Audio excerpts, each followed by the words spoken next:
Buenas compañeros, aquí Dredd y el día de hoy les voy a hablar sobre Taito Monogatari.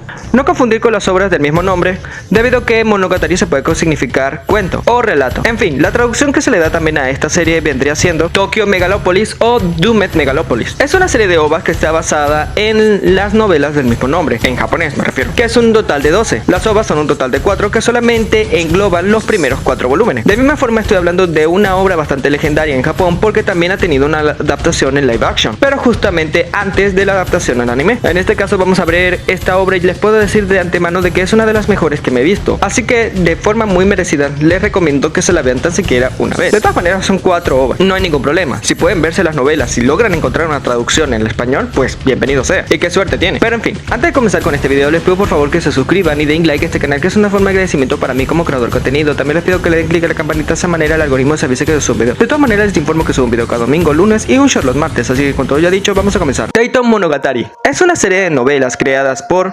Hiroshi Aramata, cuya primera publicación fue en 1983, aunque en otras páginas te saldrá en 1985. Independientemente con eso, ha tenido un total de 12 volúmenes como mencioné anteriormente. También ha tenido una adaptación a live action que fue emitida en 1988 y después una adaptación al anime en 1991. Al igual que el live action, el anime solamente engloba los primeros 4 volúmenes. Esto es algo que tengo que remarcar, ya que no está toda la novela completa adaptada al anime ni siquiera en live action, así que nos vamos a quedar con las dudas con respecto al resto del contenido. Para decir de forma simple de qué trata la obra, es una fantasía oscura histórica, que también podríamos decir que es también fantasía urbana, que engloba mucho de lo que acabo de mencionar con respecto a histórica, pero en el entorno de Japón, ya que se relaciona muchos de estos eventos. Ahora, ¿por qué fantasía urbana? La fantasía urbana se caracteriza por tener elementos mágicos o elementos de fantasía, pero englobados en un entorno moderno, siendo que ya podríamos considerar un entorno moderno porque estamos hablando de un Japón mucho más moderno que el de un Japón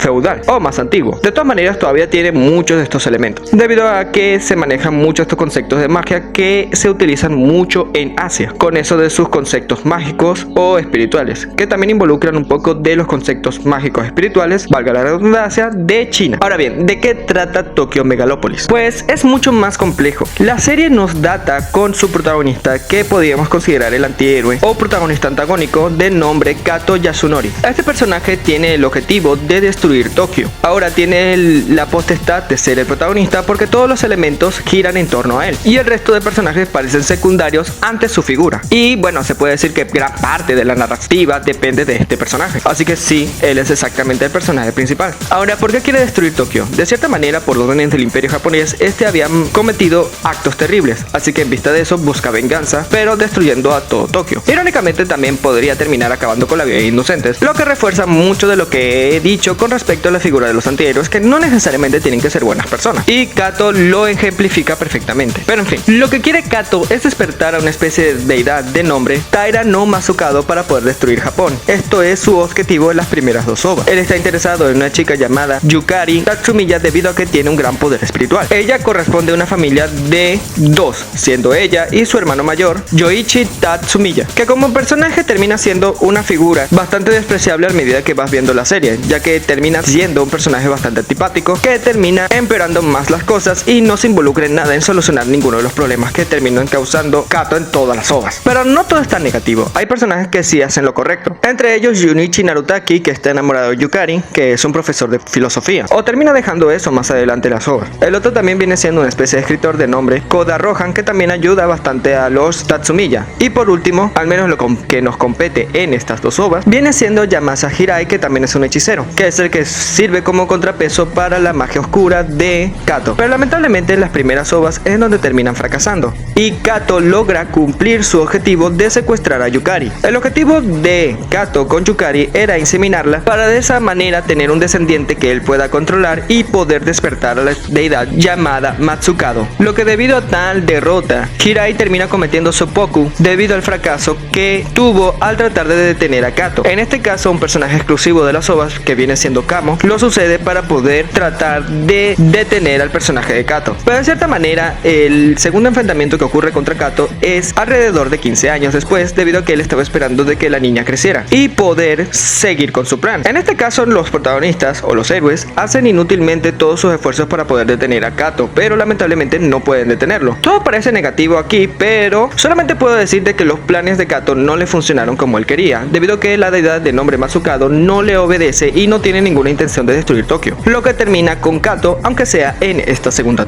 OVA. Para que sepan, Kato como personaje ya está fallecido desde hace muchos años, solamente sus poderes malignos son los que le permiten seguir con vida o trascender su propia muerte, por lo que hace que Kato sea uno de los personajes más poderosos en todas estas OVAs, o podemos decirlo el personaje más poderoso en toda la serie, y el más tenaz y difícil de vencer, ya que a partir de la tercera OVA continúa con sus planes de destruir Tokio, pero buscando otras alternativas. En este caso, para no decir muchas complicaciones con respecto a los planes de Kato, solamente diré que utilizará algunos elementos que engloban lo que tiene que ver la filosofía o la mística del Feng Shui. Son cosas que no manejo, así que no me voy a molestar en explicarlo, solamente diré que tiene que ver con el Feng Shui. Y de ahí aparecen otros dos personajes que serán bastante importantes para la historia, que viene siendo la principal, Keiko, que podríamos decir la verdadera heroína de lo que tiene que ver la tercera y cuarta OVA, y Shigemaru Kuroda, un experto en Feng Shui, que también sigue su propio camino para detener a Kato. El plan de Keiko para poder detener a Kato es acercarse a la familia Tatsumiya debido al interés que tiene Kato en ella, cosa que gracias a su valentía y ya que el mismo Kato no se percata de Shigemaru, es que logran detener los planes de Kato en esta tercera OVA, ya que él planeaba utilizar a la niña Yukiko como sacrificio para poder destruir Tokio, pero logran detenerla. Ya siendo la cuarta OVA la última, Kato decide utilizar la luna contra Tokio. Suena exagerado, pero lo hace. De hecho, este tipo es bastante fuerte si hablamos en magia. Siendo así, Keiko, para poder detener a Kato definitivamente, decide enfrentarlo directamente, en lo cual ocurre un enfrentamiento entre los dos, a lo cual Keiko termina venciéndolo y pudiendo salvar Tokio. Pero hay cosas que he omitido solamente para centrarme en la parte principal, pero lo voy a mencionar aquí. Resulta que a lo largo de toda la serie hemos visto una rara relación entre hermanos que tienen que ser entre Yukari y su hermano Yuichiro, más tarde esposo de Keiko. Pues las OVAs te lo muestran en forma de recuerdos, no tan directo, aunque muy posiblemente en las novelas sea mucho más claro con respecto a lo que ocurre, pero el personaje de Yuichiro estaba teniendo sentimientos muy fuertes hacia su hermano, si me explico bien. Debido a eso, en las OVAs el personaje se muestra como un personaje bastante reacio y distante hacia Yukari. Más adelante terminamos confirmando de que la hija que tuvo Yukari no era de Kato, sino de su hermano, lo cual puede explicar completamente el comportamiento que tiene este sujeto a lo largo de las OVAs y el por qué, más allá de ayudar, parecía que buscase que aniquilasen tanto a él como a su propia familia, lo cual podemos explicar que este tipo tiene grandes problemas psicológicos que lo hacen comportarse de esta manera. En la cuarta OVA le dan una merecida paliza, pero lo que yo hubiese querido es que este tipo no siguiese respirando, pero lamentablemente siguió vivo ya al final de la misma. De todas maneras, no sé qué ocurriría en los 12 volúmenes restantes, pero de todas maneras les dejo eso. Aunque el personaje por el cual me sentí bastante mal fue con el filósofo, aunque para ser franco, cuando lo vi la primera vez en forma de chistes me dio la sensación de que iba a ser cuqueado. No me esperaba que pasara eso, les soy honesto. Y bueno, más allá de lo que puedo decir, tengo que decir de que esta obra en sí tiene muchos elementos fueron utilizados ya en bastantes animes que posiblemente hayan visto. Ya comenzando con el hecho de utilizar la luna, esto fue utilizado en Naruto con el personaje de Madara y bueno, el mismo Pain, que pueden crear su propia luna, y la utilizan contra la Tierra. De misma forma, los elementos esotéricos que se utilizan en Teito Monogatari recuerdan mucho a los mismos elementos que utilizan en la serie de Jujutsu Kaisen. De hecho, tengo cierta sospecha de que muy posiblemente